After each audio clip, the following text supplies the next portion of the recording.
Dapat dipersilakan berdiri.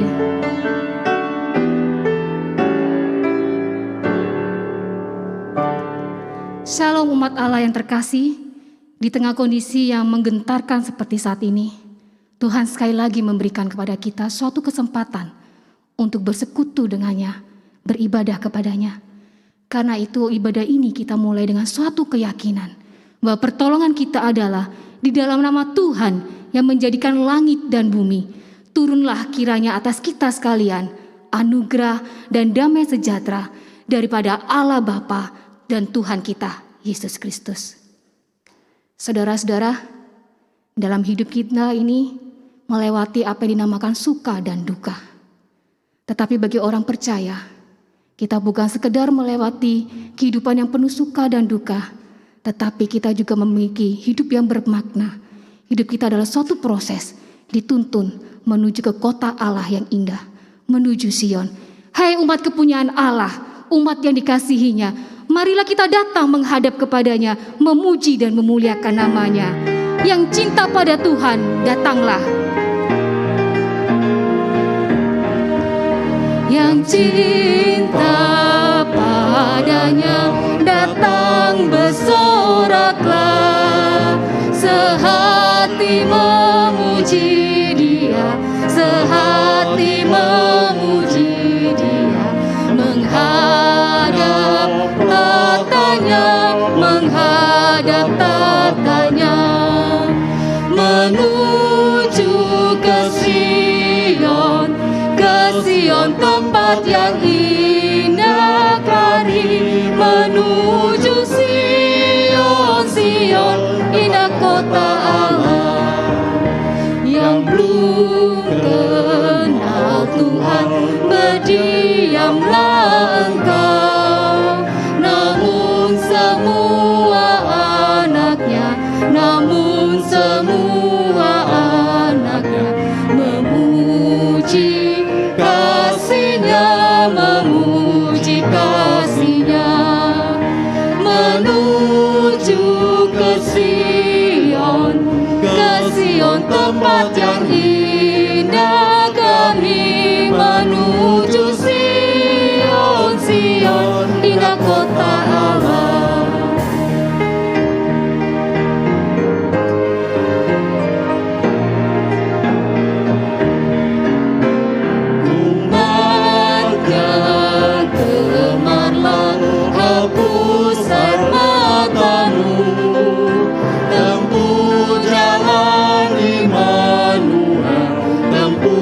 Jalan Immanuel sampai surga mulia, menuju ke Sion tempat yang indah kami, menuju Sion, indah kota Allah.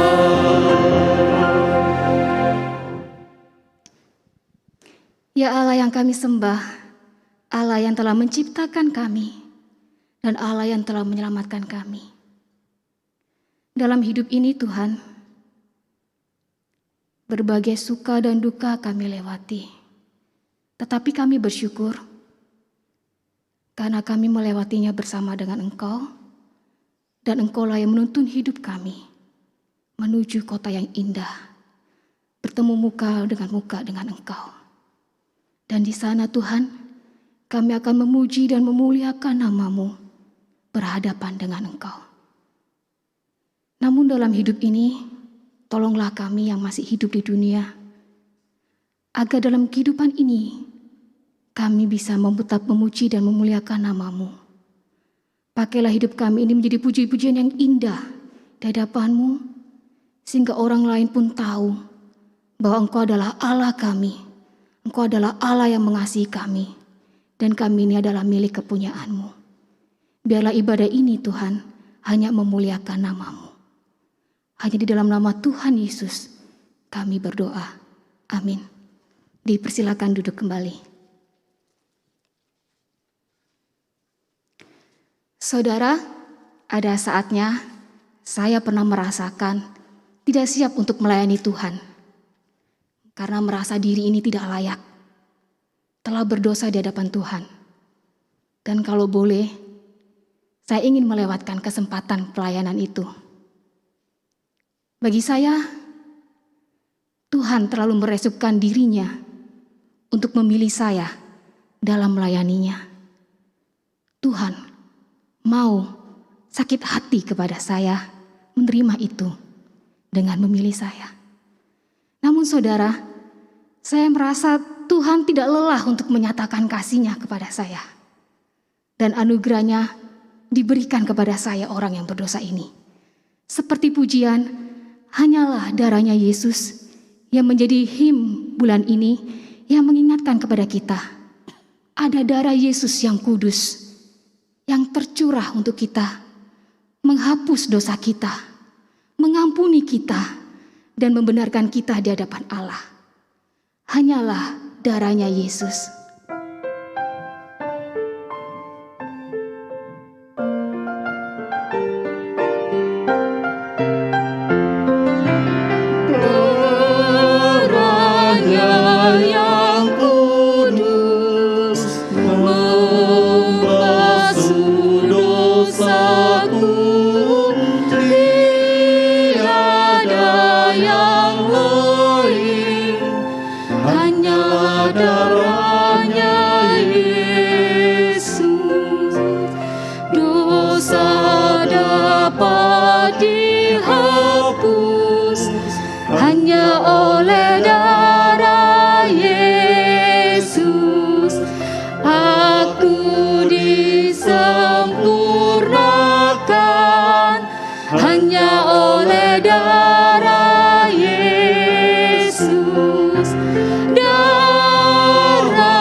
Bersihkanlah aku daripada dosaku dengan hisop, maka aku menjadi tahir. Basuhlah aku, maka aku menjadi lebih putih dari salju. Dosaku diampuni hanya oleh darah Yesus.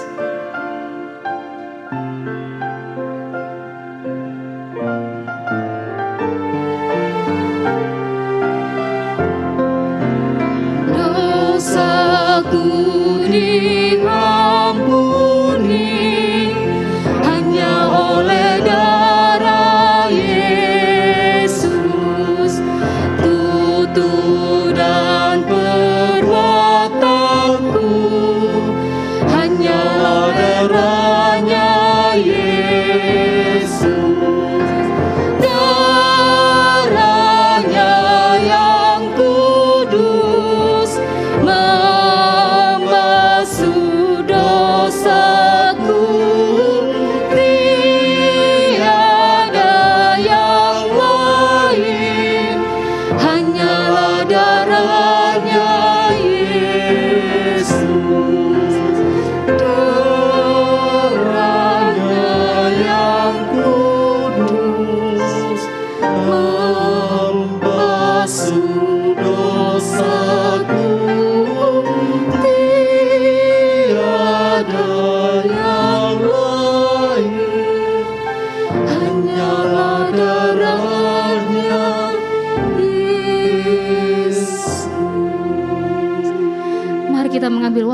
secara pribadi meratapi dosa kita, berduka atas dosa kita, dan meminta pengampunan Tuhan.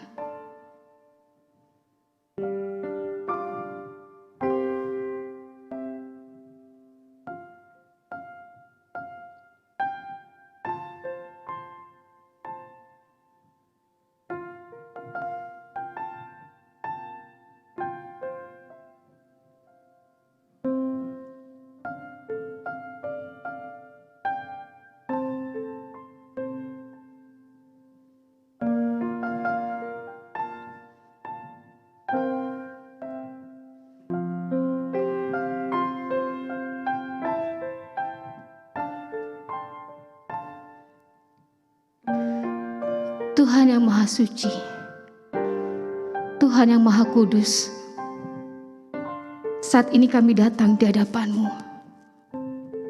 Kami berduka atas dosa-dosa kami, Tuhan.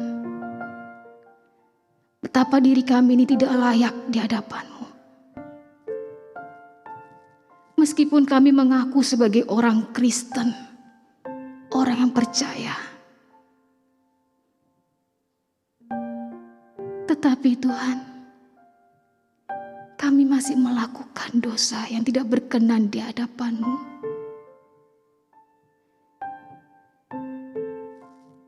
Kami menginginkan untuk mengasihi, tapi yang kami lakukan kerap kali bukan kasih.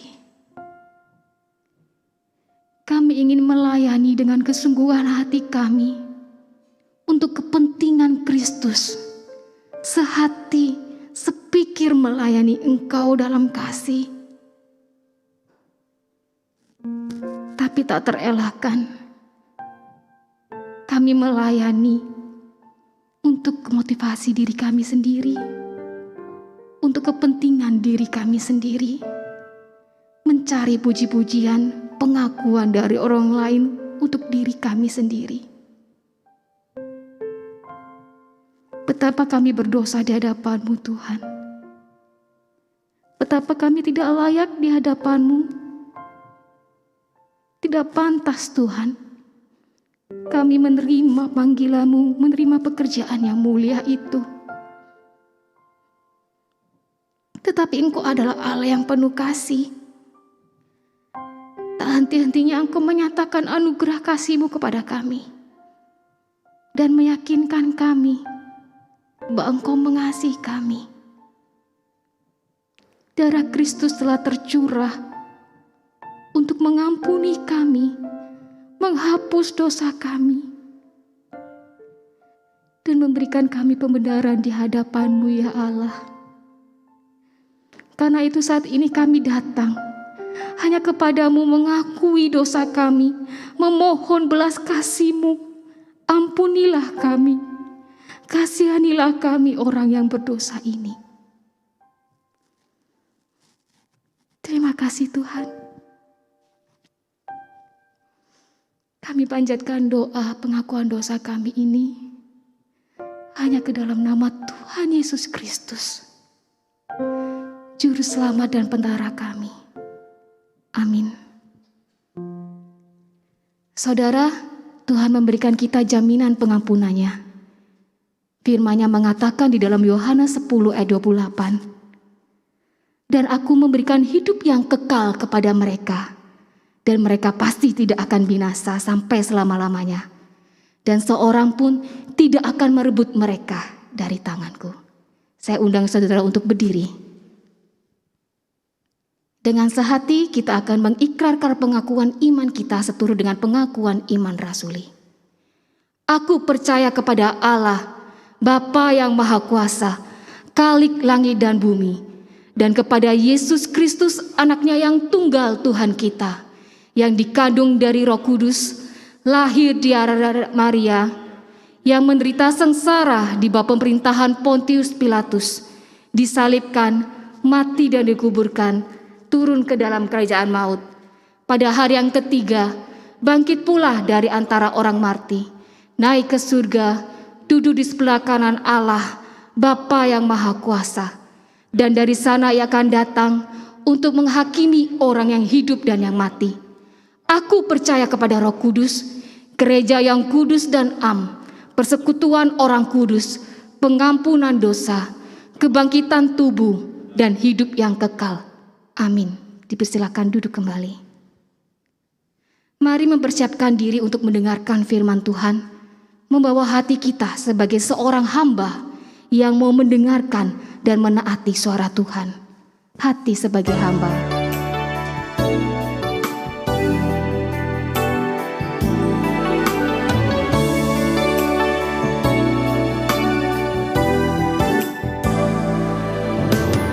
Ku tak membawa apapun juga saat ku datang ke dunia. Ku tinggal semua pada akhirnya saat ku kembali ke surga. Inilah yang ku punya, hati sebagai hamba yang mau taat dan setia padamu Bapa. Kemanapun ku bawa, hati yang menyembah dalam roh dan kebenaran sampai selamanya.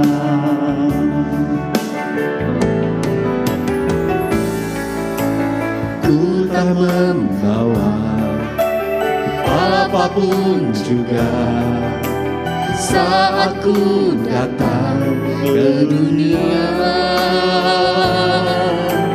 Ku tinggal semua pada akhirnya saat ku kembali ke surga. Inilah yang ku punya, hati sebagai hamba yang mau taat dan setia padamu Bapa. Kemanapun ku bawa, hati yang menyembah dalam roh dan kebenaran sampai selamanya. Inilah yang ku punya, hati sebagai hamba yang mau taat dan setia padamu Bapa.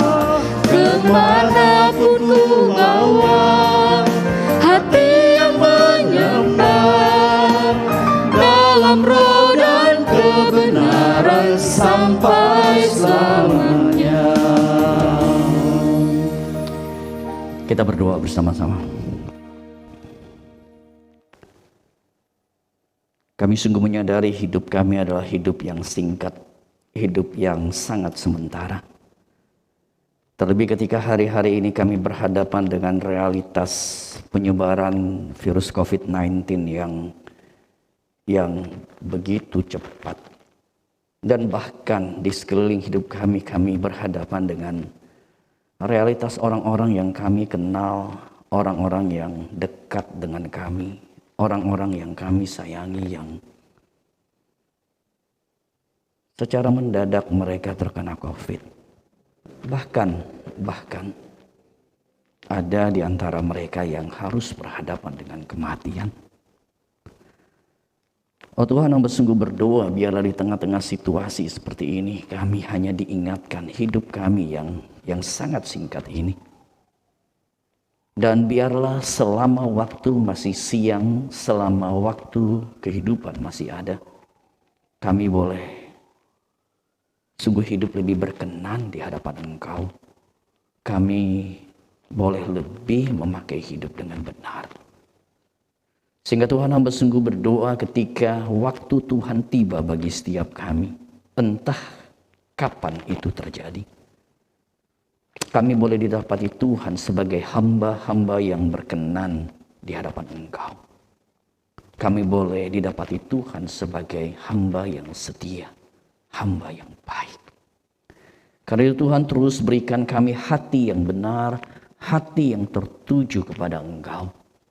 Dan hamba sungguh berdoa biarlah Ibadah hari ini, dari puji-pujian yang sudah kami naikkan, firman yang sudah kami baca, kami dengarkan, dan khususnya firman yang akan kami renungkan pada saat ini. Oh Tuhan, hamba sungguh berdoa, bersabdalah kepada kami, berbicaralah kepada kami. Sehingga ketika kami hidup di tengah-tengah dunia ini, kami boleh dipandu hanya melalui firman. Kami diarahkan hanya melalui firman-Mu. Dan bukan oleh apa yang ada di sekeliling kami. Hamba sungguh berdoa. Berbelas kasihlah kepada kami saat ini. Tuhan, tenangkan hati kami. Bahkan ketika jemaat-jemaat-Mu yang saat ini ada yang sedang bergumul begitu beratnya, tenangkan hati kami.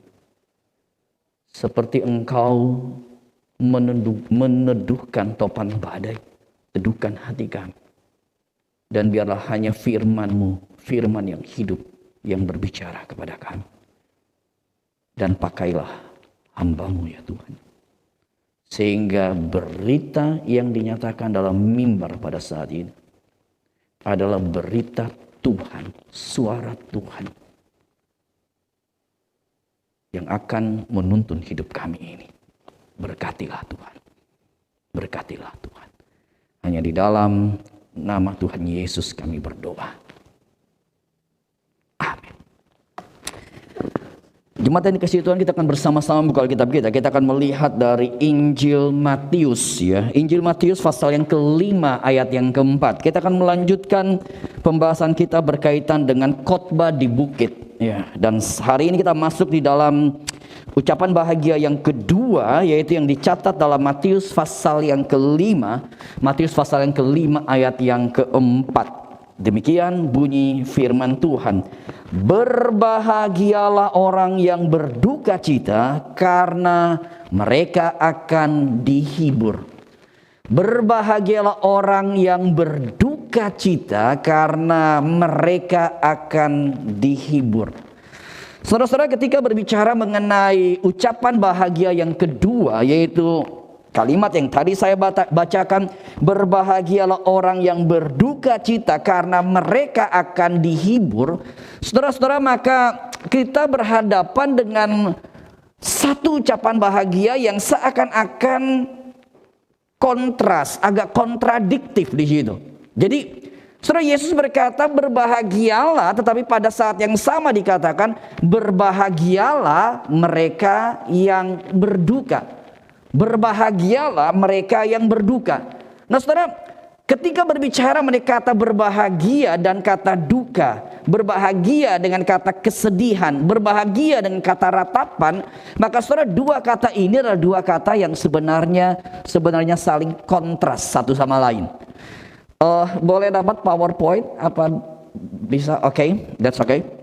Saudara, ketika bicara mengenai realitas hal ini, saudara, maka sebenarnya bagaimana kemudian kita bisa mematchingkan antara kata bahagia dan kata duka, kata bahagia dan kata duka, saudara, karena kalau bahagia ya bahagia, kalau duka adalah duka. Tapi bagaimana kemudian kita bisa matchingkan? Nah saudara, menarik sekali, memang dua kata ini rasanya sulit untuk kita satukan. Tapi saudara, di dalam persiapan saya berjumpa ada satu artikel. Saudara, satu artikel sebenarnya ini bukan artikel berkaitan dengan artikel rohani, tapi ini adalah artikel yang ada di BBC ya. Jadi di website daripada BBC. Nah saudara, di dalam satu website BBC itu ada satu artikel yang diberikan judul begini. Ini adalah artikel berkaitan dengan dunia fisikal, dunia biologi. Nah saudara, di dalam artikel tersebut kemudian dikatakan begini, judulnya adalah The Curse of the People Who Never Feel Pain. Ya, The Curse of the People Who Never Feel Pain. Jadi sebuah kutukan bagi orang-orang yang sebenarnya tidak pernah mengalami rasa sakit. Saudara, kalau saudara perhatikan judul ini pun seakan-akan kontradiktif, bukan? Loh, kalau kita tidak pernah merasa sakit, kalau kita tidak pernah merasa menderita, that's good.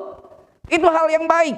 Tapi kenapa di dalam artikel ini bicara mengenai the curse, sebuah kutukan, sebuah hukuman daripada orang-orang yang tidak pernah mengalami yang namanya pain, namanya rasa sakit itu. Saudara, tadi saya katakan artikel ini adalah artikel yang lebih bersifat ini artikel ilmiah yang lebih berkaitan dengan pembahasan mengenai ada satu jenis, katakanlah jenis penyakit begitu. Ada orang-orang yang di dalam hidupnya dia tuh tidak pernah mengalami atau tidak pernah merasakan yang namanya pain. Jadi kalau kita misalnya pegang panci yang panas, maka kita langsung tahu panas gitu loh.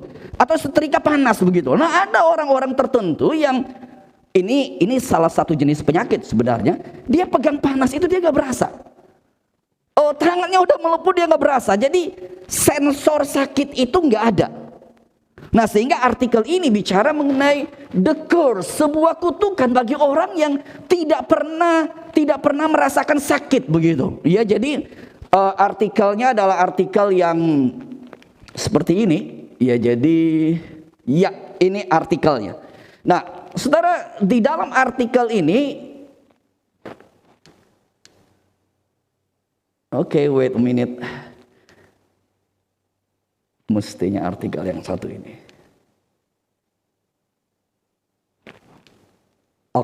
Nah, saudara, di dalam artikel ini, saudara, kemudian dibicarakan bahwa realitas pain itu tuh baik.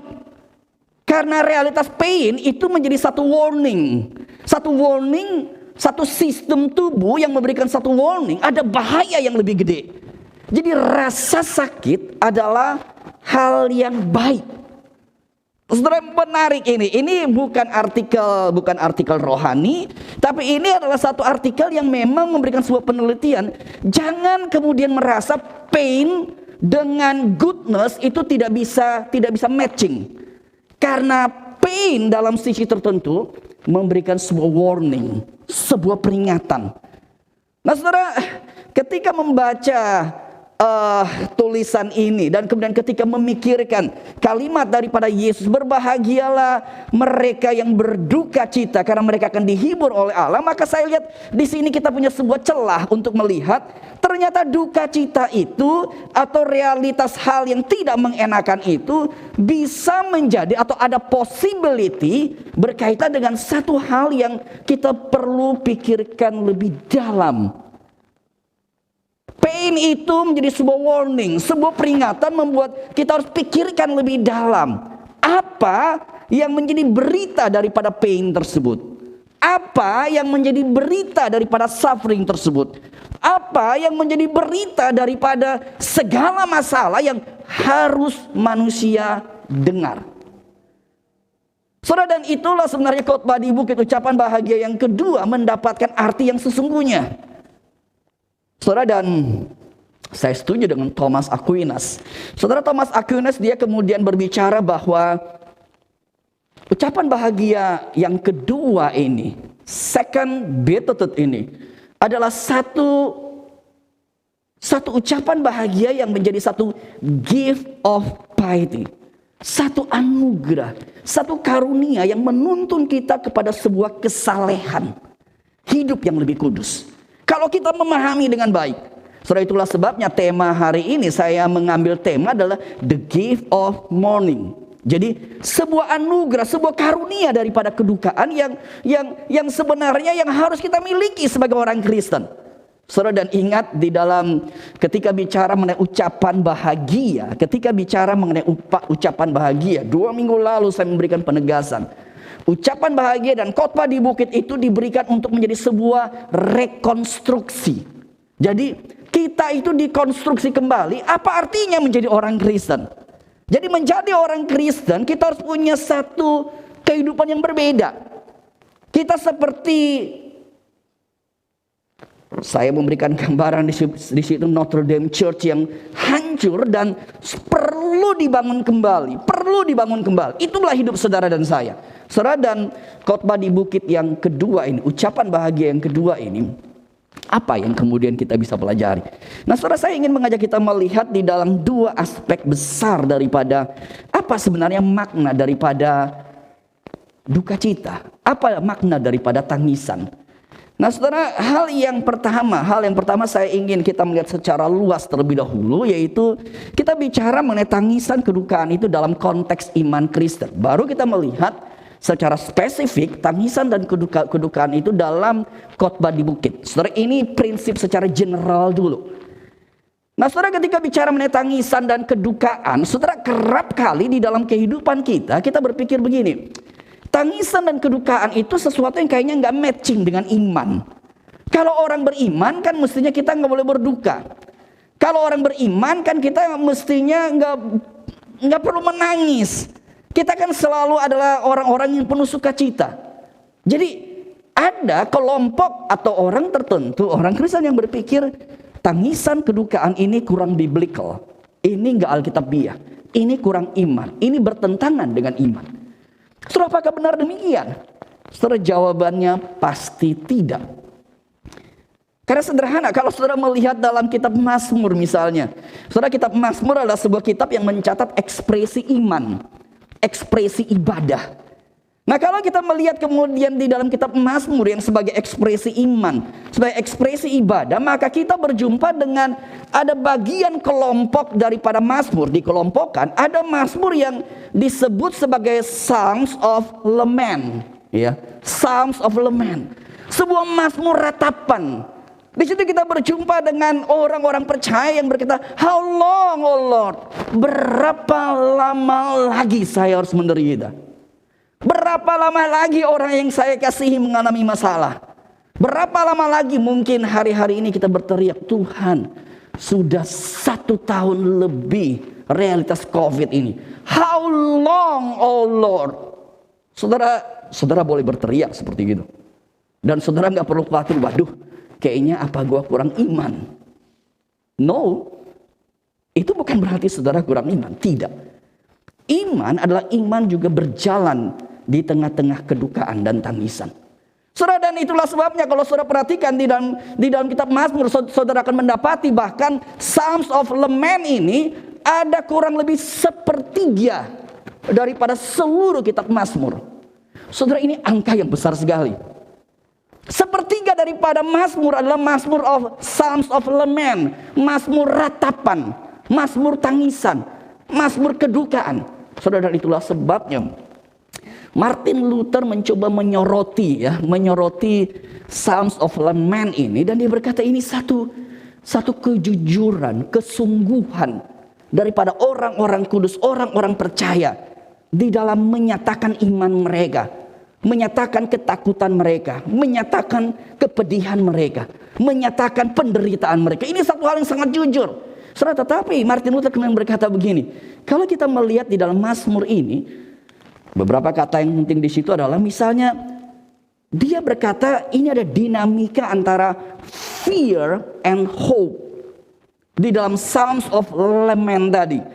Dan gambaran fear and hope, perjalanan fear and hope, ini adalah satu gambaran yang sangat luar biasa. Enggak ada pelukis yang agung bisa menggambarkan lebih indah daripada Psalms of Lament ini. Enggak ada Cicero, dia berkata, seorang orator yang sangat terkenal, yang bisa berkhotbah lebih baik daripada pemazmur ini. Dan dalam Psalms of Lament tersebut, Mazmur ratapan tersebut, fear and hope di situ menjadi dinamika yang muncul. Saudara, dan Luther memberikan penegasan di dalam realitas fear and hope ini adalah sebuah dinamika yang kemudian mereka membawa dimensi itu kepada Allah dan bersama dengan Allah. Jadi fear and hope itu menjadi bagian yang ada dalam orang percaya, dan perjalanan bersama dengan Allah, perjalanan mereka berbicara kepada Allah. Saudara, bukan hanya perjanjian lama. Kalau saudara melihat dalam perjanjian baru misalnya, realitas tangisan, kedukaan itu adalah realitas yang mendapatkan tempatnya. Tesalonika pasal 4 ayat 13, Paulus berkata, saudara, ini Paulus bicara mengenai mereka yang meninggal, mereka yang mengalami kematian. Saudara, hari-hari ini kematian menjadi rasanya begitu dekat dengan kita. Kita tidak tahu apa yang terjadi hari esok.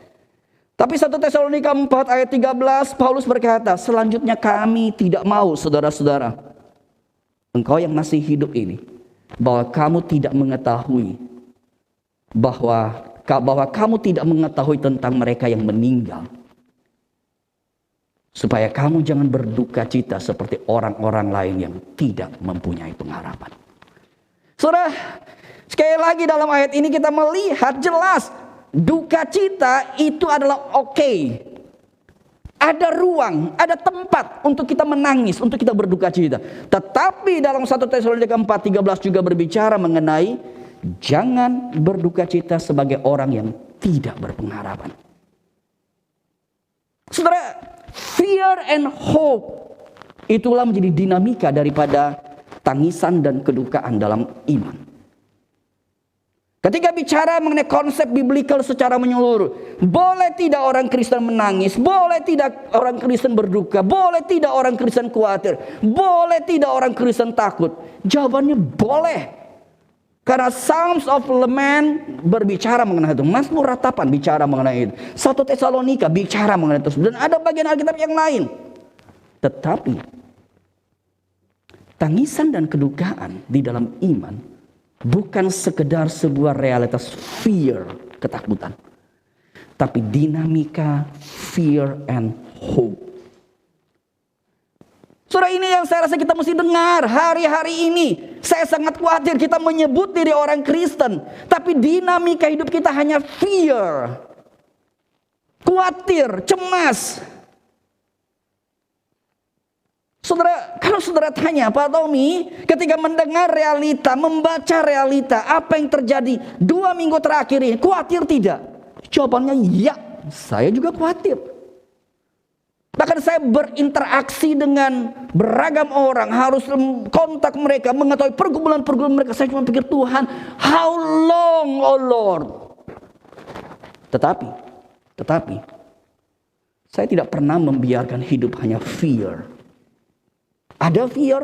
Yes. Tapi saya tidak pernah membiarkan hidup saya cuma ada fear. Tapi ada hope di situ. Saudara, inilah dinamika yang harus ada dalam iman. Ketika bicara mengenai realitas dunia ini dan apa yang kita alami saat ini. Dan harusnya terjadi adalah kita harus moving from fear to hope. Seharusnya. Kita tidak hanya bicara fear, tapi ada hope yang lebih besar. Saudara, mungkin saudara berkata, tapi Pak Tommy jujur gambar ini adalah gambar yang rasanya kurang tepat ya. Karena gambar ini kan kayaknya gambar yang cahaya cerahnya tuh lebih banyak. Iya kan? 2 minggu terakhir rasanya lembaran COVID-nya tambah gede begitu loh. Saya setuju. Saya akui itu. Tetapi, kalaupun ada hope yang sedikit, katakanlah bagian COVID-nya lebih gede. Kalau ada hope yang sedikit, menarik sekali. Hope itu seperti cahaya yang terang. Cahaya yang menerangi. Gelap apapun hanya ada satu lilin, maka lilin itu akan menerangi kegelapan tersebut. Memang gak terang sekali, tapi kita bisa melihat dengan baik. Memang gak terang sekali, betul. Tidak seperti cahaya saat ini. Tetapi ada satu lilin saja di tempat yang gelap. Maka lilin itu menerangi. Dan kegelapan menjadi terang. Meskipun masih redup. Saudara, sehingga tidak ada alasan saudara berkata gambar ini gak tepat. Fear lebih banyak daripada hope. Selama ada hope yang sedikit itu, hope itu akan menelan fear. Dan membuat fear ada. Tapi kita tidak menjadi dikungkung, dipenjarakan oleh fear tersebut. Saudara, ada satu kalimat, satu kutipan kalimat yang menurut saya sangat bagus sekali ya. Ketika kalimat itu berkata seperti ini. Ya, kalimat itu berkata seperti ini. When fear knocks on your door, send faith to answer. Kalau kita gambarkan hidup kita seperti fear terus mengetok pintu hati kita, pingin masuk, saudara silakan membuka pintu itu. Silakan mendengar fear, silakan melihat fear, silakan mengamati fear, silakan buka pintu itu. Tapi ketika fear knocks, mengetok pintu kehidupan kita, silakan buka itu. Tapi kita sense faith to answer it. Kita harus mengutus iman untuk menjawab fear itu. Silakan ada fear, tapi ada iman yang kemudian maju di situ, dan disitulah memberikan pengharapan. Saudara, saya tahu kehidupan 2 minggu terakhir, 3 minggu terakhir menjadi kehidupan yang sangat chaotic sekali, sangat kacau sekali. Kehidupan kita kacau ketika berhadapan dengan orang-orang sekeliling kita. Saudara, saya katakan 2 minggu terakhir saya secara pribadi merasa sangat surprise sekali. Karena hampir saya katakan 2 minggu terakhir lebih, salah satu pekerjaan, salah satu bagian tugas yang sangat menyita adalah ketika mendampingi jemaat. Saudara, dan saya cukup kaget. Sampai pagi ini, semalam, sampai pagi ini, berita-berita yang mengagetkan, yang membuat fear terus knocks on, terlihat clear di situ. Oke, ada fear, tapi apakah kita akan biarkan fear knocks on kehidupan kita? Kita buka dan berkata, silakan masuk dan penuhi hidupku. Apakah itu pilihan kita? Apakah itu pilihan iman? Tidak. Saudara, karena itu saya ingin di dalam bagian pertama ini, saudara, di dalam khotbah-khotbah saya akan terus mencoba untuk memberikan satu latihan rohani kepada saudara. Karena saudara tidak cukup hanya dengar khotbah, meskipun khotbah oleh pendeta yang luar biasa sangat baik, nggak cukup. Saudara harus setelah mendengar khotbah, saudara melakukan latihan rohani yang mencoba mengimplementasikan kebenaran khotbah tersebut. Saudara, itulah sebabnya saya memikirkan bagian pertama ini, latihan rohani yang saya ingin usulkan kepada saudara untuk mulai hari ini sampai nanti saya khotbah selanjutnya lagi begitu. Umumnya biasa 2 minggu begitu. Saudara harus berlatih, harus melakukannya. Saudara, dan ini membuat iman kita akan lebih benar. Saudara, saya memikirkan bagaimana kita berhadapan dengan dinamika fear and hope ini. Nah, saudara, ada satu bagian di sini yang saya ingin berikan pada saudara. Saudara, sebenarnya saya sudah membuat ini, dan ini nanti selesai ibadah, bagi saudara yang punya data saudara ada di gereja ini, kalau nggak ada nanti saudara boleh kontak kepada nomor TU yang ada di gereja. Kami akan men-send, ini adalah bagian yang saya sudah buat. Saya ingin saudara masukin, membuat jadi wallpaper handphone saudara. Ya, jadi ide latihan rohani adalah begini. Idenya adalah begini. Jadi saudara, hari-hari ini kita selalu dengar fear, oke? Entah baca berita, entah dengar mungkin berita dokter lalu, termasuk rasanya semalam begitu ya. Istri saya sempat, ya jadi kami ada di salah satu grup, lalu kemudian ada satu video yang dikirimin, ya. Lalu istri saya sempat putar di situ. Saya setelah diputar saya bilang, waduh, ini kita hidup dengar kayak begini ya. Benar sih, teorinya benar. Ya, ada dokter spesialis yang mencoba menjelaskan kondisi COVID begini, lu buka masker, ketemu orang tuh hanya 5 detik selesai. Itu virus langsung ini. Saya pikir ini bagus beritanya, tapi ini kalau kita dengar kayak begini, hidup kita nggak bisa hidup. Saudara, kita harus hati-hati, saya setuju. Tetapi berita ini berita yang baik, tapi berita ini mesti diimbangi dengan berita firman, berita hope. Kalau enggak, hidup kita hanya takut dan enggak ada habis-habisnya. Saya khawatir kita bukan matinya karena COVID. Kita matinya karena stres dengerin berita. Jadi kita bisa serangan jantung sendiri loh jadinya. Kita sampai tidur mimpi pun mimpinya COVID melulu. Padahal kagak kena. Saudara, kalau kena kita mati karena COVID itu ya bukan cengli lah, tapi ya acceptable lah begitu. Tapi kalau kita mati karena berita COVID, itu kan konyol. Saya khawatir banyak hidup kita menjadi mati karena berita COVID. Kita bukan mati karena virus COVID. Saudara, itulah sebabnya dalam latihan rohani ini, fear and hope, saya ingin mengajak saudara untuk mengimbangi yang namanya realitas fear dan hope tersebut. Poin saya adalah begini. Ketika engkau mendengar berita mengenai COVID, saudara, di dalam wallpaper handphone ini ada message di situ. Berita firman Tuhan ya dari Mazmur 55 ayat 23. Berbunyi demikian begini. Serahkanlah khawatirmu kepada Tuhan, maka Ia akan memelihara engkau. Tidak untuk selama-lamanya dibiarkannya orang benar itu goyah. Jadi PR saudara, latihan rohani saudara, setiap saudara dengar berita COVID, saudara angkat handphone ini sambil membawa kekhawatiran saya. Tuhan, saya ingin menyerahkan berita yang saya dengar kekhawatiran ini pada Engkau. Dan biarlah saya percaya Tuhan, Engkau memelihara saya. Dan Engkau tidak akan selama-lamanya membiarkan saya goyah. Hidup saya hanya penuh dengan ketakutan. Tapi ada harapan itu.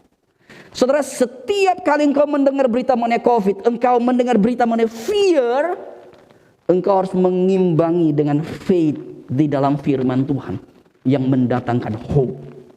Saudara, dan ayat ini saudara terus menerus. Bahkan saudara, sengaja saya mencoba untuk membuat dalam bentuk wallpaper. Karena kita hidup gak bisa lepas daripada handphone. Ya. Handphone saya sudah pasangkan, ketika buka maka wallpaper ini akan muncul. Dan saya mestinya diingatkan. Serahkan khawatirku, Allah akan memeliharaku. Dan tidak selama-lamanya dibiarkan hidupku goyah. Saudara, kita harus terus kemudian membawa hidup kita dengan mendapatkan hope tersebut. Ada fear, tetapi ada hope. Saudara, saya sangat berharap saudara lakukan latihan rohani ini setiap hari. Ketika engkau bangun pagi, bahkan sebelum mendengar berita mengenai fear, firman ini engkau coba baca, coba engkau hafal, coba engkau ingatkan terus menerus selama at least 2 minggu ke depan, selama waktu-waktu ke depan. Saudara, saya sangat berharap jemaat-jemaat yang mendengar khotbah ini, engkau tidak hanya mendengar khotbah, engkau harus melakukan latihan rohani. Kalau tidak, percayalah, hidup kita hanya akan penuh dengan fear. Saat dengar khotbah saudara, iya ya benar ya. Tapi iya benar itu berapa lama? Karena saya khawatir sembari saudara dengar khotbah, notifikasi di WA saudara sudah bunyi begitu loh. Dan kalau saudara pencet buka saja, udah berita A, B, C yang apa? Fear. Saudara, kemarin saya sempat telepon seorang, dia kemudian berkata begini. Saudara saya, dia sempat berkata begini. Udah sekarang gue gak mau denger nonton TV lagi lah. Gue cari acara-acara yang komedi, ya, stand up komedi lah, apa komedi lah, untuk kemudian nonton. Karena gue capek dengerin berita kayak begini terus. Soalnya itu adalah salah satu alternatif. Tetapi itu bukan the best choice, pilihan yang tepat. Silakan nikmati komedi. Tetapi lebih daripada itu, harus firman yang memberikan hope. Stand up comedy cuma memberikan stress release, mengalihkan, tapi tidak berikan pengharapan. Firman ada pengharapan. So, ini adalah hal yang pertama. Ketika bicara mengenai kedukaan, tangisan kedukaan harus kita lihat dalam konteks secara biblikal, secara iman Kristen keseluruhan. Hal selanjutnya kita akan lebih fokus kepada konteks daripada khotbah di bukit. Nah saudara, kalau kita memperhatikan dalam khotbah di bukit, kata duka cita itu, kata yang dipakai dalam Alkitab itu adalah kata penteo, yang artinya ratapan yang amat sangat terhadap kematian orang yang kita sayangi, dan sekarang kita udah gak mau penghiburan. Dan kerap kali ratapan ini adalah ratapan yang berdampak sangat kuat dalam hidup dan kerap kali mengubah. Kadang kala ada orang yang kita cintai, sangat kita cintai, dia berhadapan dengan kematian, kita menangis begitu rupa. Dan saudara, setelah itu kerap kali hidup kita pun ada yang bisa kemudian betul berubah. Entah itu karena sebuah penyesalan, entah karena sebuah kemarahan, apapun itu. Nah tapi ketika bicara mengenai berbahagialah mereka yang berduka cita, maka kata duka cita ini ada kata penteo, yang artinya ratapan yang sangat serius dan ratapan yang impactful dalam hidup. Jadi bukan hanya ratapan, tapi ratapan yang berdampak. Nah, tentu saja dalam konteks ucapan bahagia ini, dampak itulah dampak positif. Kalau seperti Thomas Aquinas tadi, menjadi the gift of piety. Sebuah dampak dalam proses kehidupan kekudusan kita. Sebuah dampak dalam hidup yang semakin diubahkan menjadi serupa Kristus. Nah, saudara, kita akan melihat realitas ini. Ketika berbicara mengenai berbahagialah orang yang berduka cita, saudara, maka sebenarnya kata ini adalah, atau istilah ini adalah istilah yang harus dimengerti dalam dua kategori besar. Kategori yang pertama ini adalah ketika bicara berbahagialah orang yang berduka cita, ini para penafsir setuju, ini berbicara mengenai realitas duka cita atas dosa. Satu kepekaan atas dosa. Karena ketika kita menyadari kita berdosa, dan ketika kita menyadari kita masih hidup, ketika kita menyadari kita masih melayani, saudara, maka realitas itu akan membuat hidup kita semakin diubahkan untuk mengasihi Tuhan dengan sungguh. Tidak bisa bermain-main lagi. Ketika kita menyadari kita adalah orang yang najis. Saudara, kalau saudara ingat Lukas 15, bicara mengenai kisah mengenai anak bungsu yang hilang. Ketika anak bungsu ini berhadapan dengan dosa, berhadapan dengan segala hal yang buruk dalam hidupnya ketika dia pulang, maka itu adalah satu perubahan hidup yang total. Berbeda dengan anak sulung yang merasa I'm okay. Ketika kita merasa kita okay, maka kita berpikir, ya saya menjadi penting, saya dibutuhkan. Tapi ketika kita menyadari kita begitu penuh dosa, maka kita menyadari hidup itu adalah anugerah Tuhan. Pelayanan itu adalah anugerah. Ini adalah kesempatan kita kemudian menyukakan hati Dia. Nah, saudara, sebuah kedukaan atas dosa ini menjadi penting. Dan saudara, ketika mempelajari firman Tuhan, ketika mendalami studi berkaitan dengan spirituality, saya mendapati ini salah satu kunci yang penting. Kesadaran keberdosaan itu semakin real, semakin sungguh, itu menjadi satu kesadaran yang akan merubah hidup kita. Hidup dengan Allah dan hidup dengan sesama. Saudara, ketika bicara mengenai kesadaran akan dosa, tokoh yang kerap kali menjadi tokoh yang baik untuk kita soroti adalah seorang tokoh, yaitu bicara mengenai Rasul Paulus. Ya, dan bicara Rasul Paulus ini, saudara, ada 3 tahapan ya yang biasa kemudian dilihat menjadi sebuah lapisan pemahaman dosa yang semakin serius dan itu berdampak sangat baik. Ya, jadi misalnya kalau saudara melihat di dalam 1 Korintus pasal yang ke-15 ya, saudara akan mendapati di situ bahwa Paulus kemudian berbicara mengenai membandingkan diri dia dengan 12 rasul. Dan saudara, di dalam bagian tersebut kita melihat bahwa Paulus berkata, di antara 12 rasul itu saya tuh kemudian yang paling berdosa. Paulus berkata seperti itu. Tetapi kemudian di dalam para ahli melihat step-step daripada pertumbuhan iman Paulus tersebut, saudara, para ahli kemudian mendapati hal yang menarik. Kalau itu di kitab Korintus, maka para ahli kemudian juga melihat bahwa di dalam kitab Efesus itu, Paulus kemudian punya kesadaran yang berbeda. Paulus tidak bandingkan diri dia dengan 12 rasul, tapi Paulus bandingkan dia dengan semua orang kudus, dengan semua orang percaya lainnya. Jadi kalau di Korintus kurang lebih ditulis tahun 55-56 Masehi, Paulus berkata, kalau aku dibanding 12 rasul, aku tuh paling berdosa. Itu udah bagus. Tapi dalam pertumbuhan iman, di dalam Efesus kurang lebih ditulis tahun 62, Paulus semakin sadar, ternyata bukan saya banding dengan para rasul. Kalau banding para rasul yang lebih dosa dari 12, at least saya nomor 13 lah, begitu kira-kira. Iya kan? Ya, saya bukan 12 tapi masih 13. At least lebih bagus dari kalian semua. Tapi Paulus kemudian sampai dalam Efesus tahun 62 kurang lebih, dalam perjalanan rohani dia, pertumbuhan rohani dia, Paulus semakin menyadari, salah gua. Ternyata bukan perbandingan saya dengan 12 rasul, perbandingan saya dengan semua orang kudus. Saudara, kata orang kudus ini boleh diganti dengan semua orang-orang percaya, orang-orang Kristen yang lain.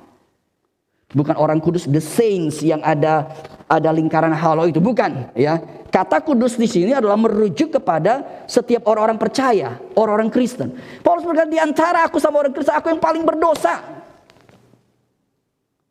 Saudara, ini pertumbuhan iman yang sangat baik. Tapi tidak berhenti di situ. Karena kalau kemudian kita melihat dalam surat 1 Timotius, ditulis kurang lebih tahun 65. Jadi 3 tahun setelah itu kurang lebih, Paulus bahkan sampai pada titik kesadaran. Ternyata bukan hanya dibandingkan dengan orang Kristen, tapi dibandingkan dengan semua orang berdosa, semua manusia dunia ini. Saya itu paling berdosa. Saya itu paling berdosa. Saudara, kesadaran dalam 1 Timotius 1, kesadaran yang paling klimaks. Dan ini proses yang harus terjadi. Sampai 1 Timotius, Paulus tidak bisa bandingin lagi sama orang lain. Saudara, kadang-kadang dalam hidup saya rasa gitu. Kita tahu kita berdosa, tapi ya caputolah begitu. Ya. Masih oke lah. Quite good lah begitu. Saya berdosa betul, tapi ya dibanding hamba-hamba Tuhan, ya, saya nggak buntut banget. Tapi Paulus kemudian bertumbuh lebih dari itu. Bukan hanya dibandingkan dengan para rasul, hamba Tuhan. Dibanding orang Kristen. Saya paling berdosa. Bahkan Paulus sampai pada titik dibandingkan dengan orang-orang berdosa. Saudara, perjalanan iman ini akan menjadi satu pertumbuhan iman yang baik. Saudara, karena setidaknya menurut saya, saudara, ada 2 dampak yang penting di situ. Pertama adalah kalau kita semakin menyadari diri berdosa, kita semakin menyadari anugerah dan semakin mengasihi Allah. Kalau saudara dan saya bisa melayani, masih punya kesempatan, pakai dengan baik. Pakai dengan baik. Apalagi dalam kondisi COVID, buruan pakai dengan baik. Karena hari esok belum tentu menjadi harimu dan harimu. Belum tentu. Tapi tetap prokes, ya, tetap jaga baik-baik semua. Kayak kami kan semua pakai masker begini. Iya. Tapi selama ada kesempatan harus pakai. Kita nggak tahu kapan waktu kita dipanggil. Kita harus lebih mengasihi Tuhan, lebih melayani Dia. Kesadaran hidup yang berdosa itu. Saudara, dan hal yang kedua itu akan membawa kita bukan saja mengasihi Allah, kita lebih mengasihi sesama. Konflik akan menjadi lebih reda kalau kita menyadari kita paling berdosa. Saudara, kalau saudara perhatikan dalam kehidupan Paulus, maka ada dinamika relasi Paulus, Barnabas, dan Markus. Ada 3 bagian ayat di situ saya katakan yang agak paralel dengan 3 tahapan tadi. Ya, di dalam Kisah Rasul 15, Paulus dengan Barnabas ribut karena selesai misi yang pertama, Markus itu nggak setia begitu loh. Di tengah-tengah jalan nggak mau join lagi, entah dengan beragam alasan, termasuk mungkin alasan biblical. Tapi bagi Paulus ini orang nggak benar, saya nggak mau pakai dia lagi. Tapi kalau saudara perhatikan dalam Kolose pasal 4, itu paralel dengan Efesus, tahapan kedua hidup Paulus. Paulus mulai bisa menerima Markus. Dan sampai dalam 2 Timotius, paralel dengan 1 Timotius tadi. Kurang lebih tahun 64, 65, 60-an seperti itu. Paulus sampai pada titik, ini Markus yang sangat berharga dalam pelayanan. Kirim Markus itu. Ini orang yang sangat penting itu. Seorang yang Paulus benci, yang marah. Sekarang orang yang menjadi paling penting. Itulah keindahan iman. Saudara, saya sangat berharap semakin kita menyadari diri kita, menyadari dosa kita, kita akan melihat hidup iman Kristen menjadi hidup yang indah. Hidup iman Kristen bukan story-nya berantem. Berantem adalah tahapan.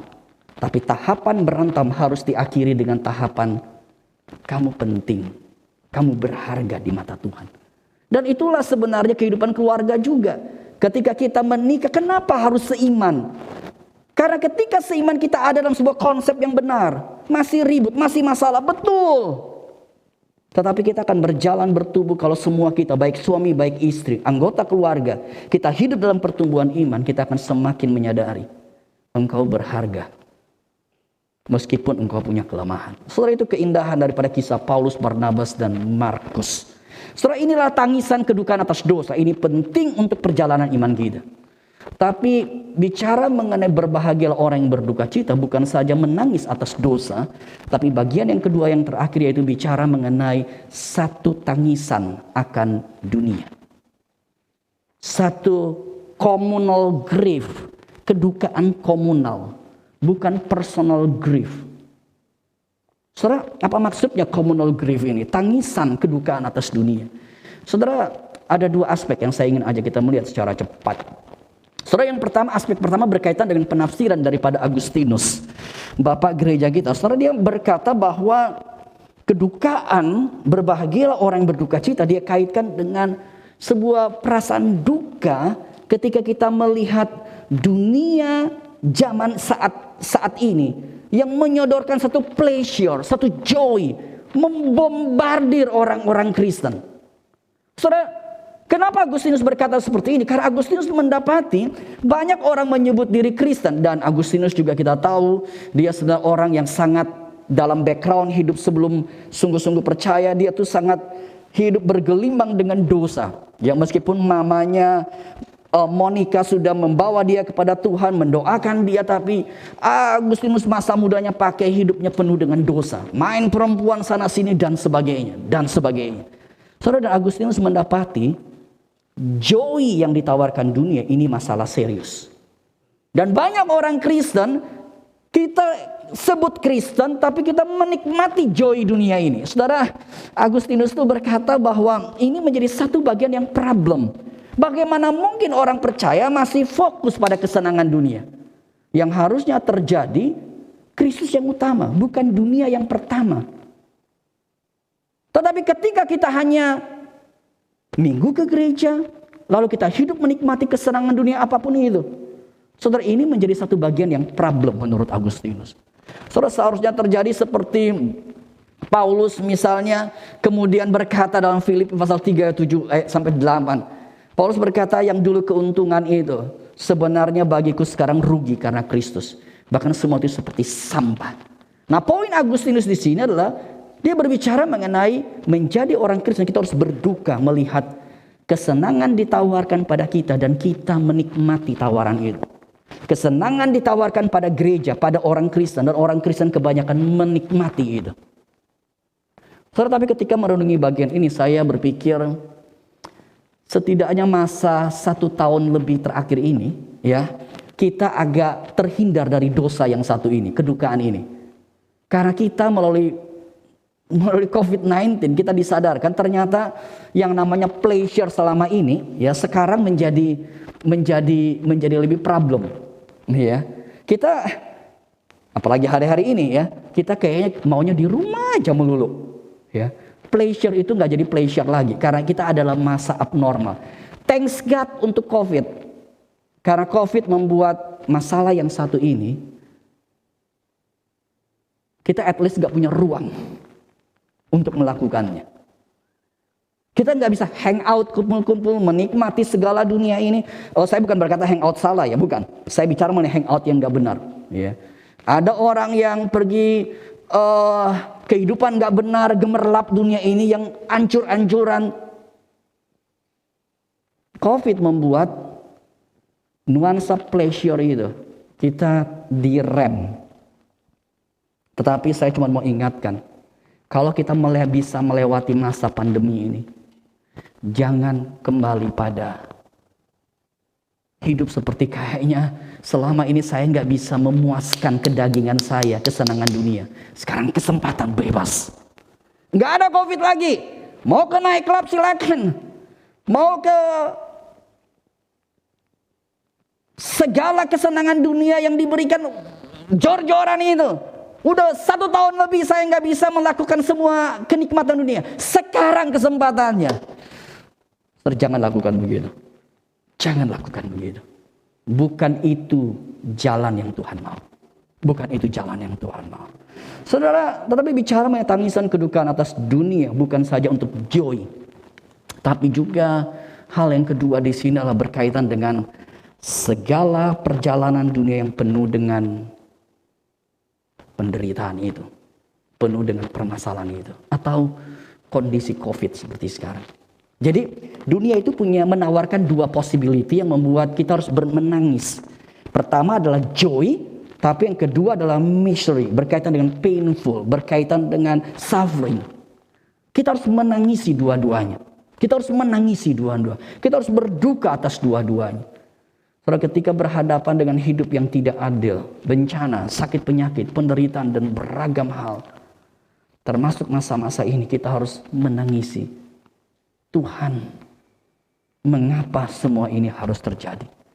Saudara, di dalam perenungan saya berinteraksi dengan realitas kehidupan saat ini yang perlu dengan penderitaan, khususnya dengan kondisi COVID ini. Saudara, setidaknya saya diingatkan secara pribadi dua hal. Pertama adalah semua peristiwa di COVID ini menjelaskan bahwa realitas dunia adalah realitas dunia hanya penuh dengan penderitaan. Dan saya senang dengan kutipan yang satu ini, ya. Ini pas saya dapat, iya benar juga sih begitu. Ya, meskipun agak ironis sebenarnya. Dia berkata, jangan pernah menjadi adult, karena kamu menjadi adult itu hidup hanya penuh dengan stres, penuh dengan penderitaan. Ya, berbahagialah anak-anak yang di masa COVID, ya. Apalagi saudara masih punya bayi, dia nangis-nangis bodoh amat, begitu loh. Dia mau senyum-senyum bodoh amat, ya. Dia mau dengar berita bodoh amat. Happy adalah happy. Ya, sehingga kalimat ini ada sedikit benar, tetapi realitas penderitaan ini adalah realitas yang membawa kita sebenarnya untuk harus mengingat bahwa ternyata dunia ini bukan tempat kita, begitu loh. Benar, dunia ini bukan tempat kita. Saya rasa hidup kita tuh, kita teori tahu dunia bukan tempat kita. Kita baca dalam Alkitab, ada Wahyu 21. Tetapi secara unconscious, secara alam bawah sadar, kita tuh sangat menikmati dunia. Saudara, kita selalu bicara mengenai surga, tempat yang indah. Tapi siapa yang buru-buru mau ke surga? Iya kan? Udah kondisi COVID begini aja kita juga gak mau buru-buru kan ke surga. Maksudnya buru-buru mati lah, begitu loh. Saudara, tapi kondisi COVID, kondisi bencana, kondisi penderitaan hanya mengingatkan dunia bukan rumahku. Saudara, tadi dalam bagian ibadah ini awal ketika menaikkan ke Sion, berjalan ke Sion, kota Allah. Saya sama menaikkan itu, Tuhan tolong supaya saya betul-betul sadar hidup itu terorientasi ke Yerusalem. Saudara, semua orang Kristen harus menyadari hal ini. Agar apa? Kalaupun kita menderita dengan COVID, bahkan kalaupun kita harus mengalami kematian. Saudara, kematian bukan ujung. Kematian bukan selesai. Tapi kematian membawa kita menuju ke Sion, kota Allah. Yerusalem yang baru. Saudara, saya tidak berharap kita atau orang-orang sekeliling kita berhadapan dengan kematian. Tapi sebagai hamba Tuhan, saya harus siapkan engkau di dalam Tuhan, di dalam iman. Apapun itu, kalau terjadi, kita harus dengan mata iman melihat Tuhan. Kematian bukan segala-galanya. Semalam saya baru menemani beberapa jemaat dan Pak, sebelum saya tidur, saya masih melayani satu jemaat yang mamanya saya tahu beberapa hari lalu sudah masuk di rumah sakit karena COVID. Kondisi kemarin pagi saya masih dapat kabar kondisi baik-baik, lebih baik. Lalu saya malam mungkin sekitar jam 10-an saya baru melihat dia ada WA sekitar setengah 10 lebih begitu. Dia WA, Pak, ini mama kondisi drop. Saya telepon malam tersebut jam 10 lebih, telepon dengan jemaat tersebut. Pertama kali ketika saya telepon, jemaat ini langsung menangis. Saudara, dan saya cuma hanya berdoa, memohon anugerah Tuhan. Sebelum tidur saya bersama keluarga aja kita doa untuk beberapa jemaat. Saudara, meskipun pagi hari ini saya kemudian mendapat informasi mamanya sudah dipanggil Tuhan. Saudara, nggak gampang. Dan kalau kita masih hidup saat ini, harus saya katakan, saya nggak tahu hari esok. Saya nggak tahu juga hari esok hidup saya. Tapi sebagai hamba Tuhan, saya mau berkata kepada setiap engkau, setiap anak-anak Tuhan. Hidup kita bukan story hanya mati menjadi ending. Mati bukan ending. Tapi kita melihat Yerusalem yang baru. Yerusalem yang baru. Sehingga jujur, saudara, bagi saya tentu meningkatkan prokes yang sesungguhnya. Ya, tadi di bawah saya masih pakai face shield, ya. Ya, saya pakai masker double begitu, ya. Tapi ketika naik di atas, kalau saya pakai masker double, saya khawatir khotbah tengah-tengah saya udah kolaps dulu begitu jadinya, ya. Kalau saya pakai face shield, nanti saudara melihat wajah saya kayak kerlap-kerlip begitu jadinya, ya. Dan saya lihat saudara juga kerlap-kerlip. Tetapi prokes saya lakukan.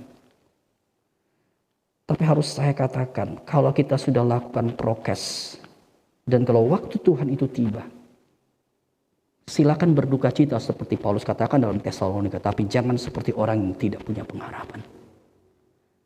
Karena seseorang yang mati di dalam Tuhan, dia berjumpa dengan Allah, Yerusalem yang baru itu. Saudara, dan tangisan kedukaan atas penderitaan dunia ini membawa kita melihat kepada Yerusalem yang baru. Tapi hal yang kedua yang saya harap kita lakukan semua saat ini, saudara, ini adalah kesempatan di mana kita berjalan bersama. Galatia pasal 6, Paulus berkata, perikopnya itu adalah saling membantulah kamu. Paulus berkata bertolong-tolonglah. Paulus berkata di dalam Roma juga menangislah dengan orang yang menangis. Paulus berkata mari kita saling membantu satu sama lain. Saudara, kondisi COVID kadang-kadang membuat kita hanya pikirkan diri. Dan kita trauma dengan beragam berita. Saya ingin pertama tadi jangan fear, tetap ada hope. Tapi bagian yang kedua kita juga concern terhadap dunia sekeliling kita. Mari kita berjalan bersama. Ketika saudara berhadapan dengan orang-orang yang bergumul, ulurkan tanganmu menjadi tangan Allah. Tangan Kristus yang memberikan kekuatan. Saudara, tadi saya katakan 2-3 minggu terakhir, jujur waktu saya cukup banyak tersita untuk berelasi dengan jemaat yang berhadapan dengan COVID. Jujur secara mental letih, secara fisikal letih. Dan saudara, saya berpikir kalau saya bisa siapin khotbah hari ini itu thanks God luar biasa. Itu miracle benar, mujizat benar. Saudara, tetapi saya kemudian menyadari satu hal.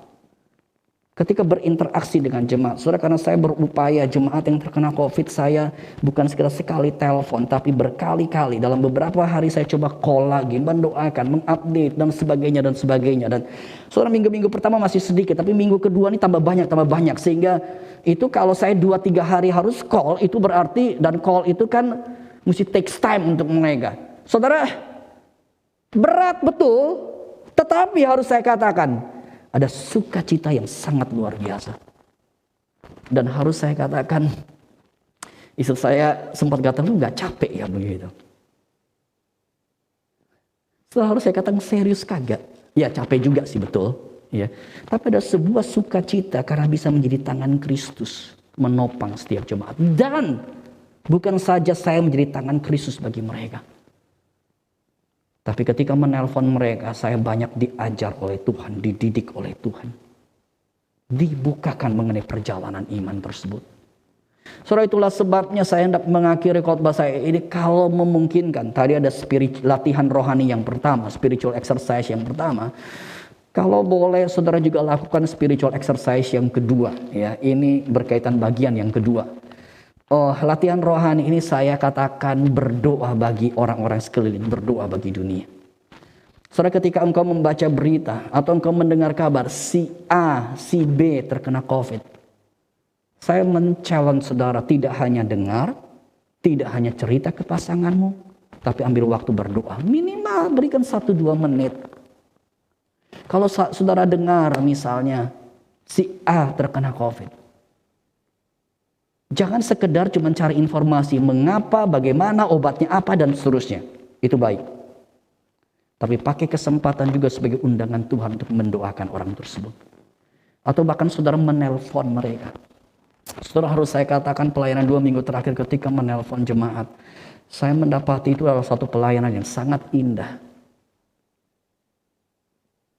Berjalan bersama dengan mereka yang bergumul. Dan saya ingin mendorong semua saudara. Kalau saudara membaca berita, ya, ini rumah sakit penuh sana sini, ya, pasien ditolak, kesempatan kita berdoa untuk rumah sakit. Saudara, para dokter, para perawat juga stres luar biasa. Saudara, ketika saudara mendengar kabar oksigen habis, saudara harus pikir ada banyak yang orang kesulitan oksigen sana sini saat ini. Doakan itu. Setiap berita hanya jangan kita dengar, tapi menjadi undangan untuk doa. Dan ajak orang-orang sekeliling. Coba berinteraksi begitu. Sehingga hidup kita bukan hanya hidupnya temanya COVID. Tapi hidup kita adalah temanya mendoakan COVID. Hidup kita bukan hanya temanya virus. Mau virus Delta lah, mau virus... Ada apa lagi ya setelah Delta ya? Kayaknya ada kappa atau sejenisnya lah begitu. Ya. Pakai kesempatan untuk berdoa. Pakai kesempatan untuk berdoa. Saudara, dan inilah undangan Tuhan. Inilah berduka cita yang Tuhan senang. Inilah maksud daripada ucapan bahagia yang kedua. Berbahagialah orang yang berduka cita, karena duka cita ini membawa hidup kita semakin seperti Allah. Hidup yang semakin kudus. Hidup yang semakin memperhatikan sesama. Hidup yang semakin memberikan kekuatan dan melihat kepada kebenaran. Saudara, biarlah Tuhan memberkati hidup kita, dan mari kita menjalani hari yang akan berat ke depan. Tapi kita bukan hanya fear, tapi ada hope di situ. Dan bahkan bukan hanya fear, ada hope. Tetapi di situ ada tangan Kristus, ada kasih Allah yang harus kita nyatakan. Ada love yang harus kita nyatakan. Mungkin kita menelpon, mungkin kita mendoakan. Pakai waktu untuk seperti itu. Saudara, Tuhan memberkati setiap kita. Tuhan memberkati hidupmu, Tuhan memberkati hidup saya. Tuhan menjaga kita semua. Dan Tuhan memberikan kekuatan penghiburan kepada mereka yang memiliki anggota-anggota keluarga yang bergumul. Biarlah cinta Tuhan menyertai engkau. Anugerah Tuhan bersama denganmu. Kekuatan Tuhan menopang engkau hari-hari ini. Hari-hari ini. Saudara, mari kita berdoa. Kita mohon anugerah. Tuhan, jujur kami khawatir, kami takut di dalam hari-hari ini. Ada banyak berita yang membuat kami merasa hidup menjadi lebih sulit. Tapi hamba sungguh memohon, Tuhan tolong. Tuhan tolong. Hidup kami tidak hanya mendengar berita yang mengkhawatirkan. Tapi ada firman yang hidup yang mengarahkan kami. Ada firman yang hidup yang memberikan pengharapan kepada kami. Dan tolong kami kesempatan seperti ini menjadi kami juga kesempatan mengulurkan tangan kasih Allah kepada sesama kami. Kepada sesama kami. Tuhan, pakai kami para hamba-hamba Tuhan bisa melayani dengan baik pada jemaat-jemaat. Kuatkan kami menjadi gembala-gembala yang baik bagi setiap domba. Dan Tuhan tolong seluruh kami jemaat-jemaat. Kami juga dipanggil, diundang oleh Tuhan untuk menjadi tangan-tangan Kristus bagi orang-orang sekeliling kami. Tuhan tolong gerakan kami. Supaya kami bisa mendoakan, bisa memperhatikan, bisa menelpon, bisa mensupport secara moral, secara emosional terhadap jemaat-jemaat yang sedang bergumul. Saudara-saudara kami yang sedang bergumul. Berbelas kasihlah, berbelas kasih.